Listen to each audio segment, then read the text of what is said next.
and Kurre, they got you, don't you worry. If you were in a hurry, vibe with Kurre and Klapow. Kurre and Klapow, no matter how your day go, they got a fresh new show today. It's Kurre and Klapow. Whether you up north of Gardendale or down south past Vestavia, turn up your sound and listen well, cause we got something to say to you. Kurre and Klapow, they in the know. Their topics cover A to Z. So whether you drive fast or slow, just sit on back and feel the beat. Oh, no. It's Kurre and Klapow. Good morning again. It is February 24th. It is Invasion Day. The day we'll remember, it will go in infamy. Ukrainians are being attacked, and we're going to attack the relationship world. We got some great stuff to get into here on the Kurre and Klapow show today. Good talk a little Sam Hunt. Remember him? He's got some issues, doesn't he? Sam Hunt, of course, the quarterback from the University of Alabama, Birmingham. He's apparently going through a divorce. Well, he was, and then he wasn't, then he is again. Right. So we'll talk about that. Right. I want to get into the Ben Stiller story a little bit. I think that story's great. Feel good? I love it. It's rare, but it happens. When we've talked about that a million times. We always say it's rare. Couple separates. For a long time. For 2 or 3 years. 4 years. 5 years. Yeah, almost 5 years. Yeah, I think that was the end of about roughly 4 years. Yeah. And then the COVID thing kind of set things right for whatever reason. And he made this really weird analogy about horses that I want to talk about because I love analogies. He is Ben Stiller. He is Ben Stiller. So and, of course, his lovely bride, Christine Taylor, she's the one that's in all those Nissan commercials. She's a good-looking girl. She was in Trainwreck. Yeah, she's good.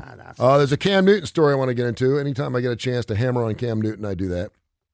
I want to get into Aaron Rodgers, because it kind of goes along with a relationship. We talked about this on the Jay Barker Radio Network on Tuesday. You know how I'm around women. If you don't want to be around me, then just say the word and I'm out. I'm not fighting for you. I'm not. I'll ask you to dance once. If you say no, you want to play the game, I'm over the drama. I'll move on. I'll find someone that's along my lines, understands me, blah, blah, blah, blah, blah. But I'm not these stories. I had to ask her out 6 times before she finally said yes. We've been married for 53 years. That's bullshit. I don't believe it. I think it's crazy. I know it happens. I know there's outliers. I had a conversation with a client about that the other day on the other side. I'm like, dude, a woman about someone asking her out multiple times. That's very. And I don't know if that shows that a man is super secure in himself, that he will continually get rejected over and over and over again. Sorry. No, or whether he's just a pathetic dumbass. No, it's not dumbass. It's I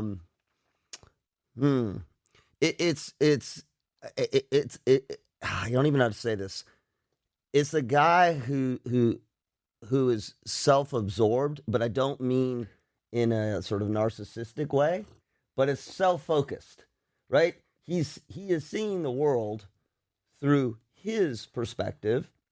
We all see it through others, but he's not reading the rest of the world. I can think of no situation where you could turn the tables and have a woman ask a guy out 3 or 4 or 5 times before he finally says, I'll give you a shot. You know what we would say? What? That's so different. We say, oh, she's stalking. She's crazy. Yeah. She's crazy. Oh, be careful.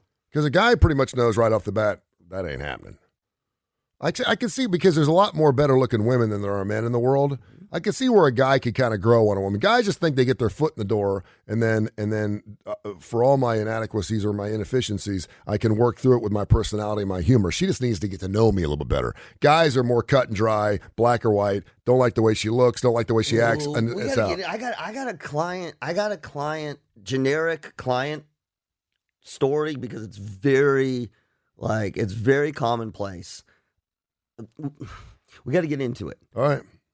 This is the Kurre and Klapow Show. You're watching us on the Tony Kurre Facebook Live page. Also, of course, on Tony Kurre Radio on the app. It's available 24/7. It's free. Android, Apple, go pick it up. It's free. We're not going to hunt you down, notifications, none of that crap. It's this great classic rock and roll. We have Austin Hanks, Blues Almighty going on later on today at noon and 8. We get the Damon Johnson Show. We have When in Rome going on tomorrow. We had Adapter Parish on Tuesday. We had Dark Side of the Pooch on Monday. We have Mission Minded on Wednesdays. We had Livewire Wednesday. We had 47,000 people in Sydney, Australia listening.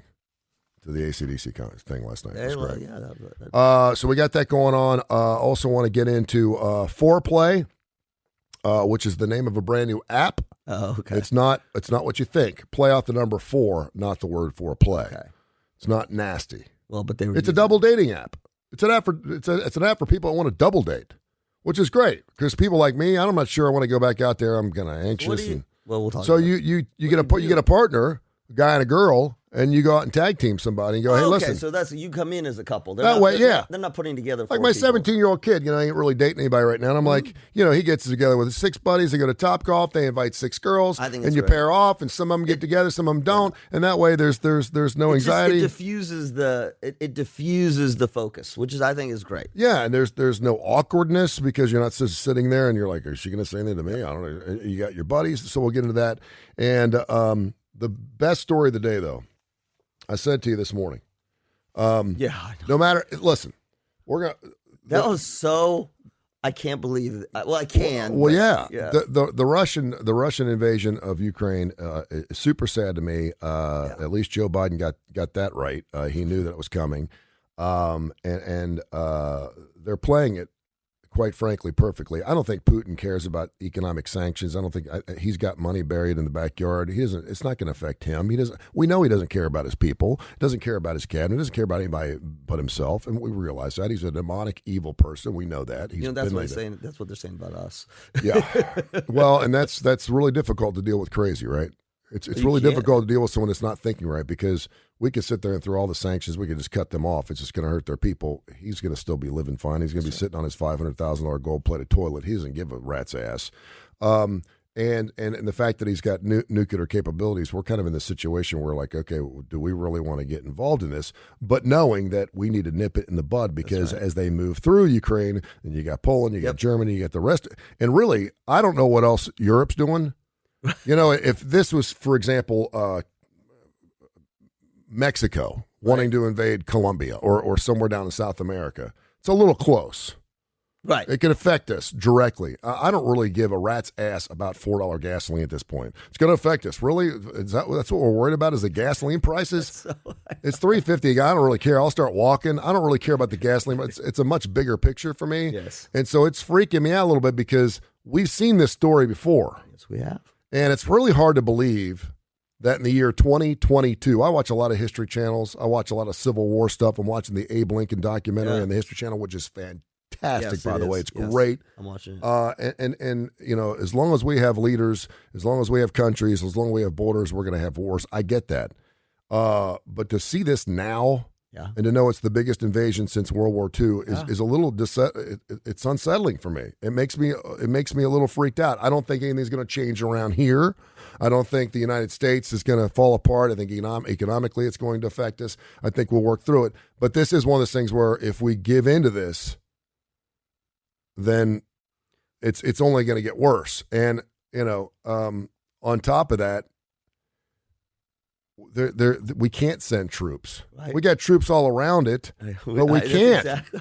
But I'm telling you, and I saw some guy in Fox News this morning, first time an American person gets killed, it could be on. Yep. And that's a scary thought because I really didn't believe that we'd ever see a World War III. Not in my lifetime. No. Because we're not that stupid. Because we could just end the world right now. It could be over by noon today. And when you're talking about a person that doesn't seem to really care about anything, I don't know. The funny thing is he wants to demilitarize Ukraine, right? But he doesn't want to take over their land. He doesn't want to occupy the country. No, he just wants them out of. And I'm like, and we're talking about a country that's roughly the size of Texas. Yeah, it's a big country. I think it's the second biggest country in Europe. And we're talking about a country in Russia that economically is in the crapper. Yeah. Our economy right now is 12 times. You're so great. You're like your own political news. Go. No, I don't know what I really don't know what to do. Their economy is a 12th the size of ours. They have to work an entire year to get the GNP of what our country does in roughly 3 weeks. Russia. Yeah, put that into context. Well, that's how broken their economy is right minus now. the oligarchs. And 2/3 of all their money coming in is from natural gas and from natural resources, and that's been cut off. So, I mean, what the hell are they going to do? It doesn't make sense. I will say this, and I don't want to get – I'm not going Biden, Trump here. If Trump's president, he's not invading. And that's the one thing where I'm thinking, because Trump's a little crazy too. He's a little, go ahead, we'll bomb your ass. We'll come over, we ain't dealing with that shit. And Trump's got a little Putin in him, in the fact that he would probably get on top, barebacked on a horse, and take a picture of it and say, look at me. He's a narcissistic a-hole, but I mean, I don't think Putin, and I think Biden has been soft enough, and I like the softness of him. Well, but he's not tough enough when I need him to be tough enough, and I think they look at him and go, okay, just go. Nothing's going to happen, sanctions, whatever. Yeah, I mean, God, I would not want to be in any of their shoes. So anyway, I always thought it was interesting. We're trying to kill each other, killing civilians, bombing, killing children, genocide, whatever you want to say. And then sometimes there's a ceasefire. We're tired. We're gonna take Sunday off. Okay, let's just hold our guns for one day. Let's have dinner with our families. And usually it happens around Christmas, a holiday. And I'm thinking to myself, that is the most of all the things within war. The whole rules of engagement. Yeah. If you step back and think about that for just a second, I am not a military expert. I'm not even going there. I'm talking for every person, Tony. Talking for every person. If you think about the rules of engagement and the idea that we're going to, there's certain things we're allowed to kill and certain things we're not. There's certain targets we can, but not civilians. We're going to have a ceasefire where we're going to take a break. On the one hand, it makes there. I understand there's rules. There's rules, but on the other hand, it's the most absurd thing in the world, because you will see all the time. You get a crazy enough leader who goes, well, "You call it ceasefire? I'm not calling ceasefire. You're gonna back off. I'm not gonna back. I mean, what are we doing?" To me, when you commit an act of war, right? It's all. Everything's off the table. But to me, yes, I'm with you. And I'm totally with you. The fact that we can't have a genocide or any type of gases or mustard gas, we can't do that. What are we doing? What are we doing? Terrible. You're killing each other. Yeah, you're taking over their land, or you're fighting for something. And I'm like, then we're going to have rules to engagement. This is not me and you playing out in the backyard, cowboys and Indians. And we've had you can't shoot the head. You can't shoot the head. I mean, a long time. I'm glad we do, because it brings some common sense now. That's a little off. That's a little crazy. But you see what I'm saying? Like, even that is really interesting, because you say you bring some common sense. It's common sense to, and again, thank God for our military, right? Because now you and I are not out there having to do this. But it is absurd. It is absurd. It doesn't mean that the people engaged in it are absurd. That's not what I'm saying at all. I'm just saying, if you step back and you sort of think about this idea of rules of engagement and what's okay and what's not okay, exactly what you're saying. You can shoot as long as it's a military person. You can't torture. You can't use military. You can't use gas. You can do this. It has this kind of like, and it should. Yeah. What are we doing? Well, and even now they're talking with one of the commentating about Ukraine is that it's not. It's more about doing things like knocking out communication intermittently. Yep. Which, I mean, the psychology behind this, right, is absolutely fascinating. They're talking about, and they did this before with Ukraine, intermittently, unpredictably, just knocking out all your communication. Yeah. You don't know when it's going to happen. We're not going to do it in any sort of systematic way. It's going to knock out all your communication, or knock out all your power and water.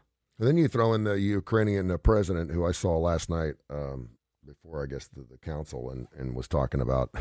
He talked to the Russian delegation and said, "Listen, please don't bomb my cities. Please don't bomb my people." Yeah.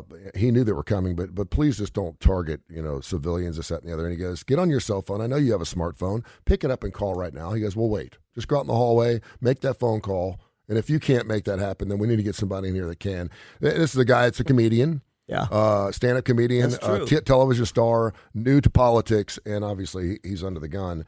And, it's super sad to see what we're and again, Putin is making it sound like we can't have a militarized country right up against ours. No. We have to protect the Russian people. And the other thing is weird is I'm about as patriotic as the next guy. Yeah, I believe in the flag. I've got one in my front yard. I'm all about it. I don't know. And again, I'm not Russian. I could not morally. The Ukrainian president is giving everyone guns. He's like, even civilians, I got a gun for you. Protect your country. Everyone's going to have a shotgun. They're going to go after him. They'll try to kill the president. When they do, it's all out. But I couldn't morally shoot somebody unless I felt like I was having to defend what I had or help my country gain some relevance or leverage in a world of peace. And again, I'm not saying that that's the hard part about being in the military, right?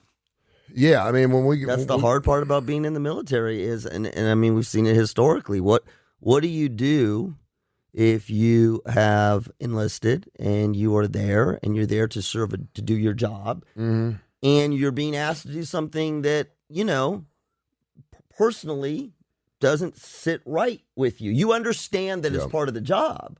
I have a next door neighbor that I had a conversation about this the other day at work. Boundaries. Yeah. I have a next door neighbor that was in the Vietnam conflict and is super proud that he never killed a woman or a child. And he will bring that up every time I talk to him when we talk about the Vietnam War. If we do, I don't even have to bring it up. He just starts talking about it. He needs therapy. He's a great guy. His name's Ron. He's one of my best neighbors. I'm so glad he lives next to me, and I'm glad that we're friends because I would never want him to have on the. But he will always bring up, I never killed a woman or a child. And he goes, I know a lot of guys that did. They were just picking people off because they were so desensitized by the whole thing. So Russian soldiers poised to invade Ukraine, which they've already done. I cannot believe you sent me this article. And by the way, it is about 4:10 over there in the Ukraine right now in the afternoon. Have bombarded women on the other side of the border with Tinder messages. This woman named Dasha, the app lit up with matches from soldiers named Andre, Alexander, Gregory, Mikhail, and Black. Some 20 miles away, she reported on the other side. I actually live in Kiev, but changed my location settings to Kvarov after a friend told me there were Russian troops all over Tinder. One muscular guy posed up trying to look sexy in bed, posing with his pistol. Another was in full Russian combat gear. Others showed off in tight stripy vests, she said. I didn't find any of them attractive. I would never consider sleeping with the enemy. I automatically swiped left to reject them, but there were so many I got curious and got into a message exchange. It was funny but scary at the same time, knowing they were so close. She swapped messages with Andre, whose picture showed him clutching his rifle in full combat gear and helmet. When she asked if he had plans to visit, the soldier played it cool and said he wasn't allowed in the country since the annexation of Crimea in 2014. She pressed him on if he was a soldier. He said, I can't really divulge that information. Black, a 33-year-old bearded Chechen fighter, showed off his sensitive side as he displayed a picture of him cuddling a kitten alongside a pistol-clutching selfie. The love bombing came before Russian troops were ordered to turn off their phones. Oh, okay. These guys are just the same as anyone else on Tinder. They love, and companionship, she said. Yeah. So it's hard to imagine that they could be coming here to attack us. I won't. I hope it doesn't happen. It obviously did. See, that's... And we saw in Vietnam. We've seen stories of it. Children who were born from American soldiers, right? Men who fell in love. That may not have been from love either, but... No, but... Yeah. Fine, hooking up. Yeah, or rape. Yes. Yeah.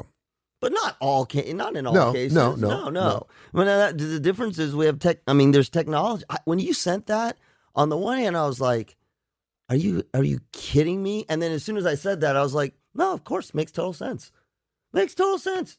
You're a soldier. You're not, you sort of don't know, these probably not special forces, right? Yeah. You're over there. You're doing military exercises.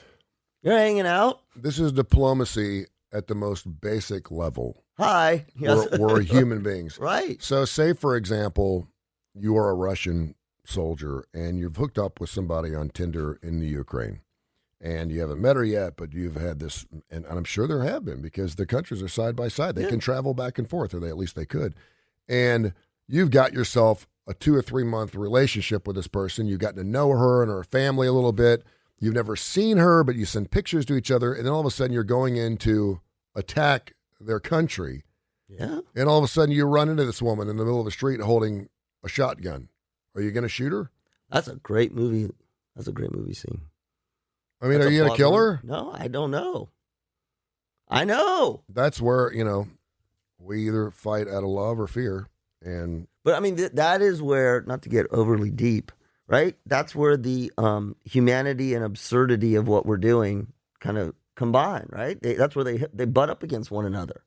Like, what are we doing? We're asked to kill people because we don't want to kill civilians. Do you kill somebody who you have a relationship with?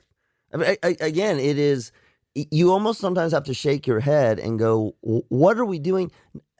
And I say that out of curiosity. I've always felt this way. I've talked with people in the military. I know some, and I've said, isn't it kind of a little absurd? Isn't it kind of a little absurd? And, if you do talk to folks, they'll tell you in the military, like, we're not there. We're not doing this. Our sole purpose is not to invade and kill. We don't want to do that. But once we're in, then we have to do it in a way to minimize casualties, to make sure that we and civilians are safe. But you're absolutely right. I mean, you're absolutely right. It doesn't make sense. Take it one step further. We know now all the remote killings sort of using cyber technology. Yeah. They've done profile after profile of our military. I think it was on 60 Minutes once, right? Yeah. He's having dinner with his family. He gets a phone call. He goes down wherever he's 45 minutes away, sits in a room, takes out targets, including people, comes back and finishes dinner with his family. And they interviewed him, and they're like, how do you do that? Yeah. And what he says is, when it's remote like that, there is a disconnection. It is like a video game, even though he knows it's not a game. And what he said is, it's like later that it hits me. Yeah. Oh my God, look what I've done. I realize that at some point, I don't ever want to see war. I don't know anyone. And I know a lot of Ukrainians are like, let's go. This has been going on for 8 years. Yeah. We're tired of living in anxiety and anxiousness, and we're ready to fight. And I understand that. I know there's some people that, obviously, a lot of people love their country and they want to protect it. But there comes a point in time where I guess there's just nothing else you can do. Right. And you just have to fight it out. And we've seen that in relationships. We've seen that in bar fights. We've seen that everywhere. Unfortunately, there's not a lot of diplomacy in this world, period, anymore. Everyone's got a trigger finger and everyone just wants to jump on it and get after it. So it's kind of weird. Talk about one of our great sponsors. I want to do some birthdays. I want to talk about Cam Newton, because anytime I get a chance to hammer on Cam Newton, I do it. I love it. I'll tell you about John Gray. John Gray from Driscoll Gray. He is the man who will this is a great example. Markets crashed the other day. John Gray is an amazing financial advisor. He will help you navigate rough waters and smooth sailing. I mean, his whole idea is you're going to live through economic times that are going to change over the course of your life. How do we maximize your savings, minimize your debt, maximize your investments, knowing that all these kinds of things change? This is why I've worked with him. I've worked with him for over a decade. You should too. Go to this webpage, driscollgray.com. They've got great market insights. He's one of the most approachable people I've ever met. I call him my therapist. Because whenever I get nervous about my family and my savings, I call John. John says it's going to be okay. Again, go to the webpage, driscollgray.com. That's driscollgray.com. Steve Jobs would have been 67 today. Wow, it's young. Mm-hmm. I didn't send you that other thing. The Eagles are touring, by the way.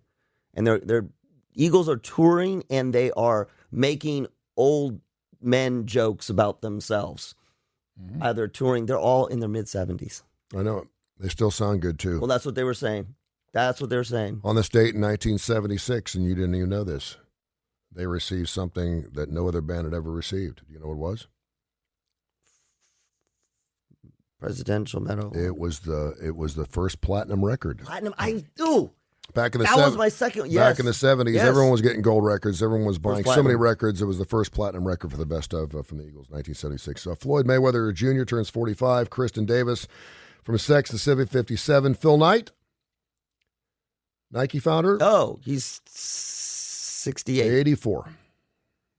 Really? Yeah. Now I'm getting old because he looked. Wow. George Thorogood turned 72 today. George is I consider George a friend of mine. I don't know if he considers me a friend of his, but I've met him enough times. And I think if he saw me, I think he'd recognize me. Seriously? Yeah. Why? Oh, you should have told me. I wonder if it was on Cameo. I used to have his phone number. Why don't you call him up? Say hi. Check on I him. Make used sure to he's have- doing okay. I used to have his phone number. Paula Zahn. Man, I had something for Paula Zahn Oh, for a that's while. right. Paula Zahn turned 66 today. I don't know what it was about her. I don't find her particularly attractive now for some reason, but man, about 15 years ago, I was like, I would have done anything for her. She was like right up there with Julie Andrews. And Rupert Holmes, the Pina Colada song. Oh, man, that's right. Oh, God. turned 75 today. Do you like that song? Yeah, it was a huge song. It's sappy and it's Chevy Vanish almost to me a little bit. Let me ask you this. I'll ask you this seriously. Yeah. Because I know so many people who absolutely loathe that song. Yeah. You either love or you hate But it. let's be honest. Did you like that song when it? I mean, it got overplayed. But Yeah, before- well, we liked it because it had a story. that's right. It was a I story liked it about a too, guy and and a girl people- couldn't find equal ground, and I next thing you know, know, they but everybody- take out a Tinder ad, and yes, they find out they love each other again. And everybody will hammer on you for loving. What about Key Largo? Key Largo, I went to Key West when I was 16 with a friend of mine. His dad was the owner of the La Marina something or other down in Key West, and he asked us to make a radio ad for his hotel, and we tried to take Key Largo and turn it into Key West so we could use it. No, it was horrible. But we stayed in this radio studio all day trying to figure out a way to splice in West over Largo. And so I remember hearing that song like 75,000 times that day. Yeah, was it Bertie Higgins? Yeah. Bertie Higgins, yeah. So Cam Newton was on a podcast. And by the way, you can podcast all these. If you miss any of the show today, you can podcast it on Spotify. We're super, super, super excited about this relationship, this partnership with Spotify. They actually reached out to us and said, listen, we love what you're doing. You guys got a ton of shows. So all of our shows, including Blues Almighty, is already up. If you want to go back and listen to any of the Blues Almighty shows with Billy Gibbons, with Matt Sorum, Robin Zander, they're all up. The Mission Minded show's up. Adapter Parish, all of their shows are up. Your show is great, by the way. I love that show, and I know you guys are getting ready to do another month of shows, which I'm super excited about because that show, it's really, really good. It's great. The analogies that Dr. Alex and you use in the show, and you guys have great chemistry. I love that show. That airs every Tuesday at noon and 8 in Dark Side of the Pooch. We got a complaint on Dark Side of the Pooch today, which is good. Which is what I want. So go to Spotify, search Tony Curry Radio, and you can listen to all of our shows, including the Kurre and Klapow Show and Tony Curry Live whenever you want.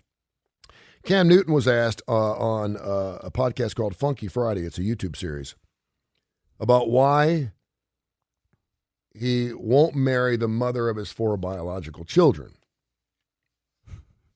Oh, jeez. He said, that's a great question. Okay, good. The thing is, that person that while I was having children together, I couldn't be the best husband. So the man he was when he was having children with this woman just wasn't the guy, the marrying type. I wasn't prepared to be a husband then. He said I was on Temptation Island.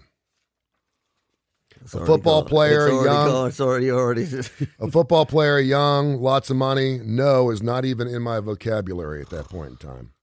I just found myself in this downward spiral. Did she deserve better? I would humbly say yes, she did. I was falling deeper into my own selfishness and realizing I got to be better. Okay, that sounds good, right? Well, except for the kids part. He said, and she was around me through a lot of success, a lot of downfalls, and I respect her for that to this day, but I never led to the ultimate commitment, and that is a ring. We just grew apart. We have a great working relationship now. Okay. Where we have beautiful children, and we're just seeing them grow day in and day out. Okay, so they're co-parenting nicely, and they just never got married. Yes. But he also wasn't a good husband. Yes. Okay, so that's where it all gets mucked up. Finally, he said, my parents have been together for 36 years. I know what marriage looks like, the ups, the downs, the trials, the tribulations. I've seen Kia, what's her name, evolving into a woman where her standards were. I ain't just no baby mama, she said. When she kept putting pressure on me, I was like, I don't know if this is what I really want. When she kept saying, because she wanted to marry him.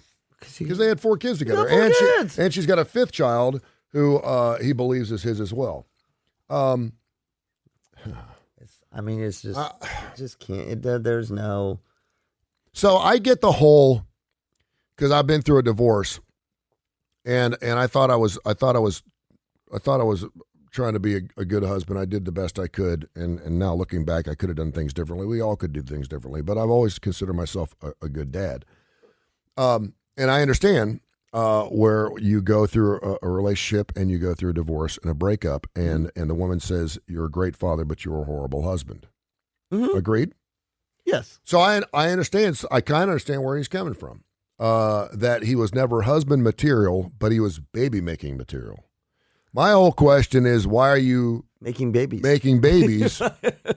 Do you need to be a good husband in order to be a great father? Do the circles have to cover each other just a little bit? No, but no. You don't. I mean, there's great single dads. Take any single dad. This is what you just said. Yeah. You could be a horrible husband, or you could play a different scenario. You could be a horrible husband. Your spouse could have died in a tragic accident. Yeah, sure. Right? So there are single dads. So that's fine. But it's kind of, to me with this, it's the order of things. It's the order and the pace of things. So you're admitting I was not a good husband. I'm sorry, I was not a good husband material. Yeah.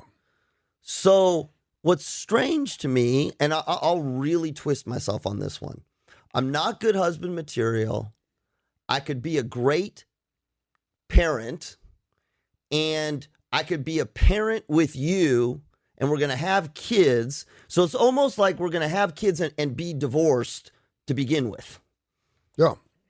And they had four. They had four. Well, that's so, do the math. You're talking over a 5-6 year period. I don't know what the youngest, the oldest is. So every time they had another child, and she was pressing him to commit to her, and she used to be an exotic dancer. They met back in 2013. It's like, stop. I mean, that's my whole, stop. And he's a provider. He's like, I provide, I take care. Well, good for you. That's nice. You should be providing. You brought these kids into the world. You need to take care of these children. And he obviously has got the financial fortitude to pull that off. That's a lot of guys aren't. I go back to the Nick Cannon story. That's exactly where I was thinking. He's got 8 children. Yeah. And Kevin Hart sent him a condom machine. It doesn't. I mean, it. Is that a cultural thing? A little bit. I mean, so you're talking about. I mean, basically, you're talking about two things. One, you're talking about use of birth control. Let's just talk about it. Talking about use of birth control, because you're either talking about we are going to have children and we're not going to be together. Okay, I understand that. I don't necessarily agree with that, but I understand that. We are going to be together. We are going to have sex. We're going to have children. And that's just, I'm going to be their dad. You're going to be their mom. And that's the way it goes. Okay, so that's one. The other is, why are you not using birth control? Yeah, I mean, I don't have sex all you want. Why don't you use birth control?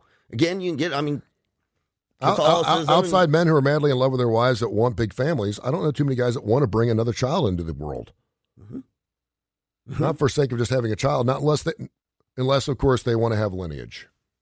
How much lineage do you need? That usually one. I do know a couple guys that are desperate to have children because they want lineage. They want to have their generations continue, which I think is... That's some crazy shit. Like that, I don't get that. Have your lineage continue. Like, why? Who cares? I get snarky on this show. I totally agree with you. I need to impregnate you so that my lineage will continue. Yeah. It sounds wonderful. Sounds like very ancient. Yeah, this is not England. This is not like he's not going to be the next king of. You're not royal. You're middle management somewhere. Yeah, I don't. And there's no that interview. By the way, he says he's looking for Mrs. Right. Now he's ready. He's ready. He's ready to get married. He's been so immature in so many things he's done in his life. Well, and again, if you're immature. You don't need to be that mature to put a condom on. Now, you don't really need to be that mature. You can be pretty damn immature, use a condom. Explain to me, though, and I want to go old school on you here. This is my get off my lawn part, my Archie Bunker part. because I was born and raised a Catholic. Yeah, well, I know, so religious purposes is you had a different. blueprint for your life. You talked about where you're going to live, your religious beliefs, and all those things. And you met with a priest, and you had all these ideas, and you made sure that you agreed on all those things because they could tell you red flags. And I had 8 or 9 that were different than my wife at the time. We're like, we're in love, we're good. We've been together for 6 years already. We live together. We got this. Well, here we are, 17 years later, divorced. I'm not saying that was all because of that, but a lot of it played into it. But it was, in order to be a good dad, you need to be a good husband first. That's the way we did things. And I realize we live in a different world now. We're much more liberal, and people have kids out of wedlock all the time. Well, and now people will have, now you've got women and men who are like, yeah, I'll have a baby with you. We don't need to get married. I'm good.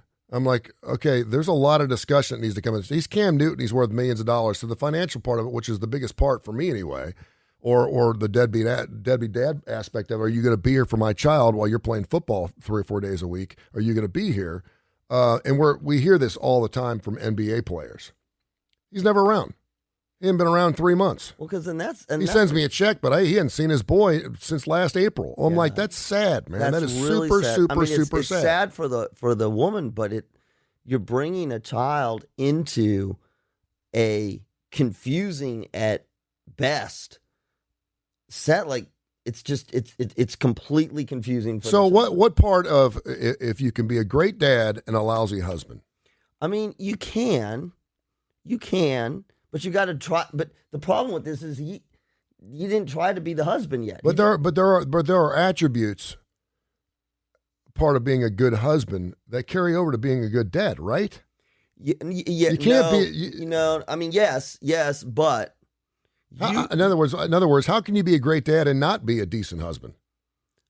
Oh, because you can put all of your energy, comfort, and skills into your kids, and you're not good. You're not good with partner intimacy. You're not good with partner communication, right? So it's in some cases, it's much easier for parents to be good parents because the challenge is a very different challenge than being a good spouse. It's totally different. And this is why when you bring a child into the relationship, your relationship's really tested because now you've just brought on, if you will, it's another whole skill set that you either got to develop, right, or refine because you still got your spouse. And so, yes. I'll tell you the biggest part. When you have kids, much like dogs, what do you have? Pee. Yeah. On everything. No, when you come home, it doesn't matter what you do to that dog. What does it do when you come home? It loves you. It loves you. And kids do the same thing. There's an unconditional love. Well, for a how long many time, how many guys will sit Yeah. there and go, wow, my dad was an asshole. He was a creep. He did things wrong, but I love him. Right. And I know it was tough on him. I mean, they'll make an excuse they possibly can. To the point when where it's damaging as adults. He was a horrible individual, but I knew his heart, and I knew he was a good man. I mean, you will do anything to protect your dad or your mom. And so that unconditional love, the problem with marriage is that ain't unconditional. It's supposed to be. We're supposed to forgive and forget and talk through our things. But when you piss off the wife, she remembers. When you piss off the kid, he may be traumatized depending on what it is, but just because you didn't buy those brand new cleats for his Little League baseball team, it's okay. But that's, I mean, yes, for a while. Kids are much more, Yeah, for a while. But your kids, God, I just did an Instagram thing on this the other day. Your kids, as they grow up, if you are a lousy parent, I'm not talking an abusive parent, but you are not a caring, engaged parent. Engaged means you're there. You're sharing experiences with them.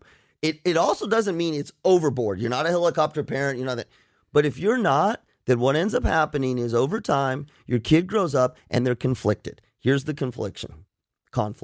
Here's the conflict. They love you because you're their parent, and that's like in their head.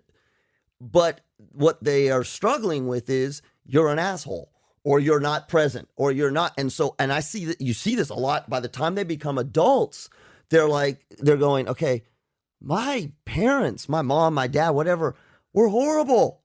We're horrible. And for my entire life, I thought it was either my fault, I thought they were great, or I look at them now and I'm like, y'all, we're horrible. and you are horrible. What am I supposed to do? You're my parents. And I see adults twisting themselves out of guilt and shame and all this crap. And really what I end up telling them is, you know what? Your parents are adults. They did the best they could with what they had, but it doesn't mean that you have to accept them unconditionally. You don't. And as a parent, if you make the assumption that kid's going to love me unconditionally, no matter what, you're walking on dangerous waters, because you have to earn your kids' respect. You have to earn your kids' love. Yeah. It doesn't come. They're not a dog. Yeah, you only have one mom and one dad, and so you want to give them every benefit of the doubt, and you do realize that times are tough because we're all human. But you're right. You're sometimes to your own demise, and again, you see it. It doesn't happen when you're young. It happens as you become an adult. So this is where does it usually start when kids are teenagers? They're like, wait a minute. This is sort of like, wait a minute. You haven't been here. You haven't come to any of my games. You're never here at night. Again, it takes the time about kids age 12, 13, 14, 15, and they start sort of scratching their head going, wait a minute, wait. I never see you. You do a lot of science. You're a clinical psychologist, so you're super smart in this area. We already know that if you come from a divorced family, there is a better chance that you will be divorced in your, and I know a lot of people are like that. I learned my lesson from mom and dad, not me. I'm never going through that. We certainly see that with abuse. Yes. The cycle of abuse goes, if your grandpa abused your mom, which happened to my family, you got to stop that cycle because it's easier to abuse because you acknowledge it more freely, and it's part of who you are.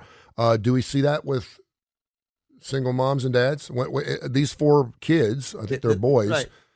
Are they going to say, well, my dad was single when he had me, so what's the problem? Are they going to, is that going to There's a chance of it. I mean, that's what I always think about it. The divorce part. So you think about the part of the reason you're more likely to come from a divorced family is if it works out, you as in your head, you're like, okay, well, this was okay. And so if you get to this point, maybe in a relationship, and you're like, I didn't want this to happen, but it could be okay. It's also a high prevalence, right? It's just a lot of people get divorced. Even people don't come from a divorced family. The single parenthood, I mean, kids imitate what they learn. And so, yes, if you grow up in a family like that, the chances, much like abuse, much like divorce, much like being disengaged parent, absolutely, as well as the opposite. Well, I'm never going to get a divorce. I'm going to be there for, or I'm going to be married. I'm going to stay married. The problem with that, not to get it even more confusing, but the problem with that is then we see a lot of kids who end up in relationships that are not healthy. Yeah. And they stay in them because, this kid's got to have 2 parents. Yeah. So it works both ways. The thing I don't like about Cam with this, and it's not just Cam Newton, it's anybody, it makes, this is the buy a dog first before you have kids. To me, this is buy a dog first before you have kids. If you can't raise a healthy dog in a committed relationship with that dog, don't have kids. At the same point, if you are with somebody, don't have kids if you have no intention of being with them unless they're serving as a surrogate. Listen, I'm not stupid enough to think that everyone that makes love is in love with the person they're having sex with. Well, but not 4 times. I get that. But 4 times. But I mean, that's the other thing. And I would say just because you love somebody doesn't mean you need to marry them. I'm not saying that either. But much to your point, put a condom on. Right. You had 4 children with this woman, and so obviously there's something there. Nick Cannon, forget Cam. Nick, you got a big problem. Big psychological problem. Now, what is interesting? Yeah, I mean, I'm not gonna pull out, do something. Well, yeah, I'm not going to. I mean, then there's no telling how many other women he had sex with that he did pull out. Now, here's the other thing. This is interesting, right? And I am not shifting blame. But if I'm a woman, even if it's Nick Cannon, and particularly if I know what Nick Cannon's history is, I'm going to be super careful if I'm having sex unless I want to get pregnant by Nick Cannon because he's running around having sex, getting everybody pregnant. Well, and I think that plays into it too. I think there are some women that want to have Nick Cannon's baby. First of all, because he's Nick Cannon, he's famous, and he's got his own talk show. And the second thing is you're getting some financial. Well, that's a whole different. So to me, that's a different story. Which is super sad. That puts. But I mean, why else would you sleep with Nick Cannon? If you're going with Nick Cannon, you know you have sex with him. You know you're probably going to get pregnant. Right. So why the hell are you with Nick Cannon? This gets back, unless he's hung like a horse. Even then, fine. If he's hung like a horse, fine. Use an IUD. Speaking of horses, we went there, didn't we? Speaking of horses, Ben Stiller made a very interesting horse analogy when he was talking about his wife. I'll talk about that. Speaking of animals, Ed's Pet World, one of our proud sponsors of course, Dark Side of the Pooch. We do it every single Monday. 47-year family-owned business. I know Seth down there. Love him. Angie, the entire crew. They're great. They specialize in exotic pets. They get everything from birds, parakeets, Amazon parrots. They even talk. Bearded dragons, chameleons, geckos, chinchillas, ferrets. They got rabbits down there for Easter coming up. People are buying rabbits. They've got it all. Exotic pets, and they'll do everything they possibly can, all the information you need to make sure you have a long-lasting relationship and a healthy relationship with your exotic pet. They're great. I get all my fish down there. I've got a ball boa upstairs, which I absolutely love. We've gotten our hedgehogs there. They do it all. Not only that, an amazing collection of vintage and modern toys. Seth travels the entire United States of America. Collective vintage modern toys. They have figures, pops, all kinds of Star Wars stuff still in the box, various items. So if you have some things in the attic you want to buy, sell, or trade, they do that too. So toys and pets, exotic pets at Ed's Pet World, 879-1331, area code 205-879-1331, right there in Homewood. I'm going to go down there tomorrow and see my boy. So Ben Stiller said this very interesting analogy. He broke up with Christine Taylor, who's on all those Nissan commercials. Back in 2017, they were married in 2000, so they had a long relationship. Oh, I didn't realize that. Oh my God! They met back in 1999 on the Heat Lord. Vision and Jack movie. Wow! And the thing that I really love about this story is they have 2 children. The really cool part is they're 19 and 16. Yeah, be really easy to mail it in. They're old enough. They understand. Their friends got divorces and families, but they're sticking it out. He said, a few years ago, I realized I don't like horseback riding. There's an opportunity to go horseback riding. I'm probably not going to do it. Now I like horses. I'm sorry. This is so Ben Stiller. I think they're beautiful. I like petting them. I like watching people ride horses. I like watching my kids ride horses. I just don't really love riding horses. And once you know that, it just saves a lot of energy. So yeah, I think we have a respect for the ways that we are similar and the ways that we're different. And I think when we both accept that, you can really appreciate someone more because you're not trying to get them to change for you. Oh, that's right. With tremendous love and respect for each other and the 18 years we spent together as a couple, we have made the decision to separate. They did that back in 2017 after COVID. He said they are back together again. We were separated, back together, and we're happy about that. Man. The dad of 2 who shares Ella and Quinlan added, it's been really wonderful for both of us, unexpected. And one of the things that came out of the pandemic was that we realized we needed each other. And over the course of a time, our relationship that warms my heart. That's a feel good. I mean, it's rare. That's right. Every time you've ever asked me, or you ever get asked, right? Couples that break up. It didn't say why they broke up. Why they got divorced? No, they just said they had a mutual respect for each other. It seemed to be as amicable. 17 years. I mean, that is the great love story. Together for 17 years, they had kids. They finally decided it's both not very work. Successful. Right, it's not going to work. The other thing that's really interesting about that is, 17 years, separated. Were they divorced? Does it say? No, they were just separated. Okay, so separated for 5 years or 4 years. Yeah. Right, because we've talked about this on a number of shows. You break up or you separate or they move out, and then you're sort of sitting there, you're both sitting there and you're like, this sucks, and then you start romanticizing the relationship that you had. Mm-hmm. Right? So first you move out and you're pissed and it's horrible and this is why we moved out. Then you're there and you're like, we had some good times. We did. Yeah, you always remember the good times, yeah. Right, and sometimes that's enough. We should try it again. And, as psychologists, whatever, like Tony Curry, check it back. It's only been 3 weeks. Yeah. It's only been 3 weeks. You got to let it settle a little bit before you're ready to try it again. Because right now you're in the sort of psychotic, it was all good phase. And this is where you have home wreckers, because Ben was separated, she was separated. They're both very attractive people. It would have been really easy to hook up with either one of them. I'm not saying it was easy on their behalf, but it would have been easy to think, well, they're separated, so we're good. That's why. Now that's we didn't even when talk you're about separated, that. But you don't. They didn't say in there. We don't know that during the 5 years. No, but obviously they would not be getting back together again if either one of them were dating someone else. Not right now. Not I'm right just now. saying during that period. Could have happened. It's easy to acknowledge it probably did. Yeah. Because single people have needs. No, and that makes talk about getting back together. But if I meet somebody that's separated, this is just me, and I'm saying this now on February 24th, 2022. I may change my mind, but I hope I don't. If I meet somebody that I find really attractive and I really think we have a future and they're separated, I can't follow through with it. I'm like, I can't. If they've been separated for 5 years, then Get cut divorced. the cord. Yeah. What are you still married for? And there's a particular woman right now who's wanting to go out and do things. She's been married, and I'm like, you're married, and but Was that right? he just provides for the kid. It's over. I'm like, okay, then get a divorce. Show me. Commit to that. Yeah. Commit to that closure. Yeah. And so if I meet somebody and they want to pull the old separate, doesn't mean anything, and people say, well, sometimes divorces take 2 or 3 years. Well, you know what? Let me know that the papers are filed. It doesn't Unless take. you're Sam Hunt's if wife. you really want to end it Fiancé. quickly, it doesn't take that long. Not if you really. Wait a minute.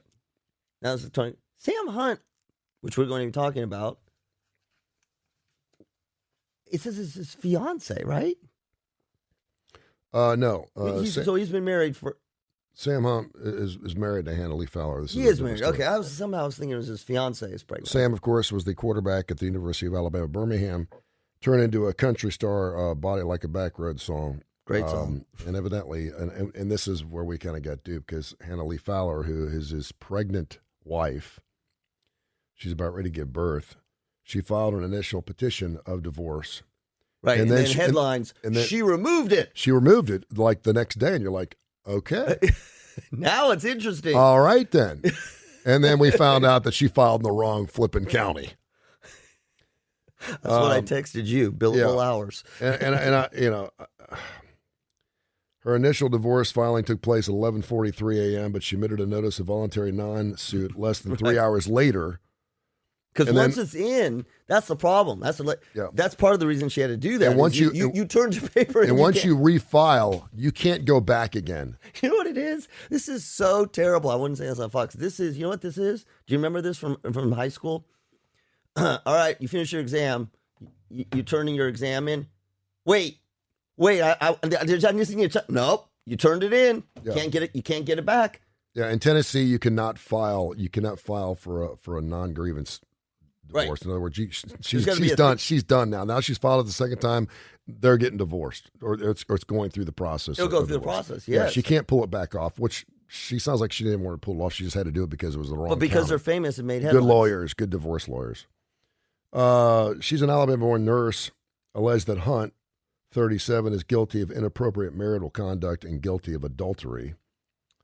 The docs further allege that the 23 singer is guilty of such cruel and inhumane treatment or conduct toward the spouse as renders cohabitation unsafe or improper. That's a scary one. And she's pregnant with his child. And I'm going... Well, and that's scary. To me, that's scary because it would be one thing. I mean, neither are okay, but the adultery is betrayal, and then behavior not consistent with cohabitation is different. Yeah. Right? And that's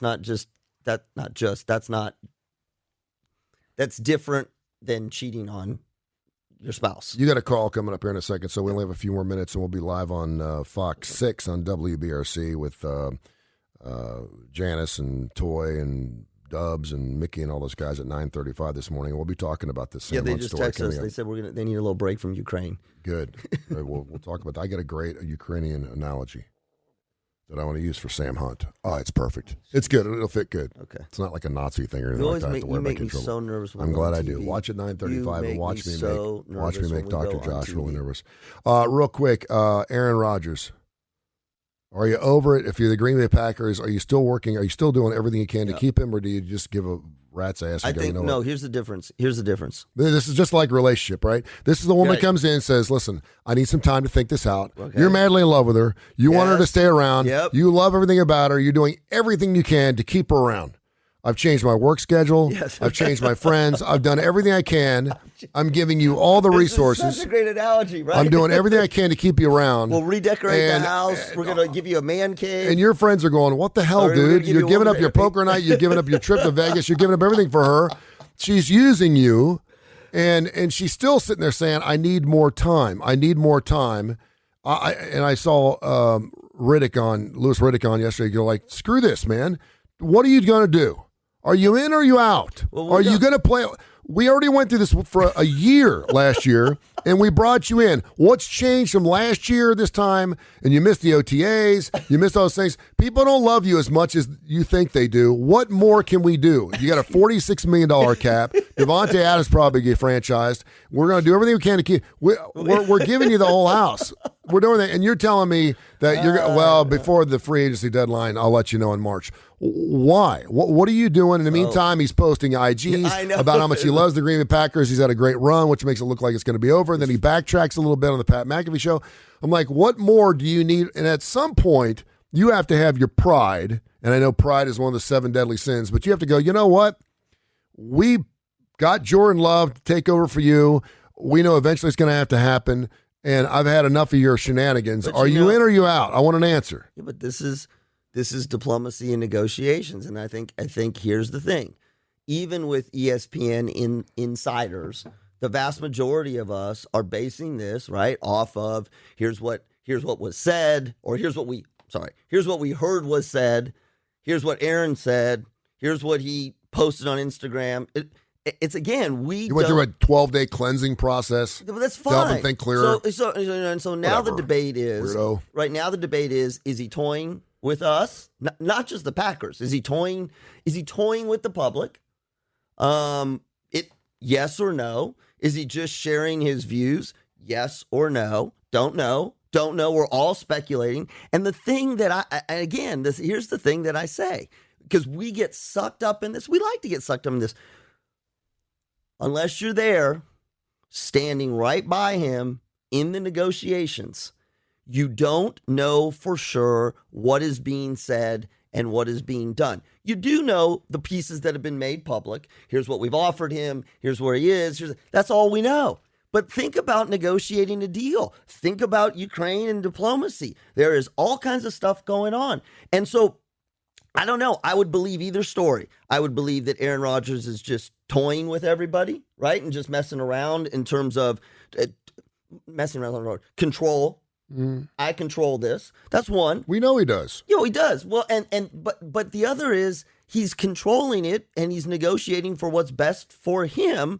And we're just seeing the fallout. Like we're seeing the bits and pieces. And what it feels like is he's still waiting for the next door neighbor to break off her engagement with her husband to find out if she's available, because that would be the Denver Broncos and the Miami Dolphins. I want to find out if they love me a little bit more, or whether they're going to rub my feet an extra 5 minutes a day. I mean, listen, let's here's the other thing. Let's say this. This is a lot of money. It's tons of money. It's quality of life. I mean, Tom Brady went to Tampa Bay, right? He went to Tampa Bay. He still wanted to play football. Maybe wanted to live in a different city. That was much more cut and dry than I know. what this is. But even now with Tom Brady. And the New England Patriots said, you know what? Yeah. Go.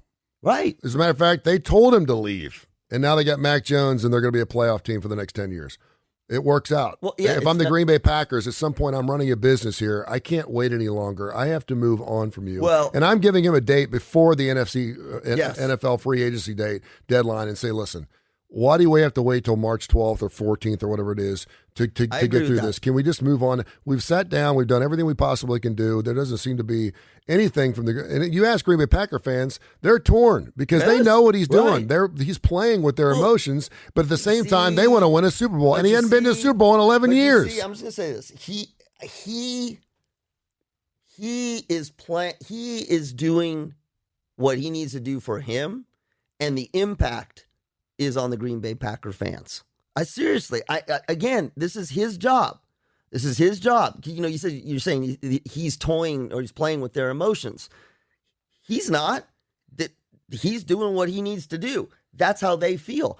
And again, listen. He's doing what he wants to do, not what he needs to do. What he wants to do. But you know what? He can. Oh, and he's doing it. You're negotiating for a job. Yeah. You're negotiating a job, and people are like, well, Tony, what are you going to do? Tony, people need to hurt. You're thinking about yourself. You're thinking about yourself and what's best for you first. All right, one guy never thinks about himself first. He thinks about everyone that goes to his country club is Chris Creek at the Club at Lakeview, the Club at Lakeview.com, and the Club at Lakeview Facebook page. They do a wonderful job. Golf, swim, eat, repeat. Cloudy day today, but a good day to go out and hit the golf ball. You play golf on cloudy days. You don't lose the ball in the sun. They got a 9-hole golf course. They got a 50-foot bar. They got TV screens. March Madness is going to be awesome up there. The swimming pool, you don't have to wait till it gets super hot. They don't have to wait till Labor Day or Memorial Day or any day. You just go out there and swim. They'll have the pool. As soon as it gets above 80, they'll fill that swimming pool up. It's great. Golf, swim, eat, repeat. And, of course, you can be part of this wonderful heaven, if you will, in McCall. It's 20 miles north of Birmingham. You can do it for as low as $100 a month. You can be part of a private membership country club. How about that for $100 a month? It's a great deal. 477-6125. 477-6125. The Club at Lakeview Facebook page, theclubatlakeview.com. We're going to go do some classic rock on the Tony Curry radio app. Thanks for watching us on Tony Curry on our Facebook page. We'll be on Fox 6 in about 35 or 40 minutes right here on the Curry and Klapow Show. Tell us about another one of our great sponsors, Vituro Health, and we'll class or rock and roll it up. Vituro Health, look, guys, 1 out of 9 men are going to develop prostate cancer. It is common. It is treatable, but you got to know what your options are because there's lots of options for you to take care of your prostate cancer should you develop it, and that's where Vituro Health comes in. They are working with companies all over the world to bring the latest forms of prostate cancer treatment to you. What you need to do is go to their webpage, VituroHealth.com. VituroHealth.com. They work with urology centers all over the country, making sure that guys have the most options, the latest options for cancer treatment. Again, their webpage is VituroHealth.com. This has been a special presentation of Tony Curry Radio.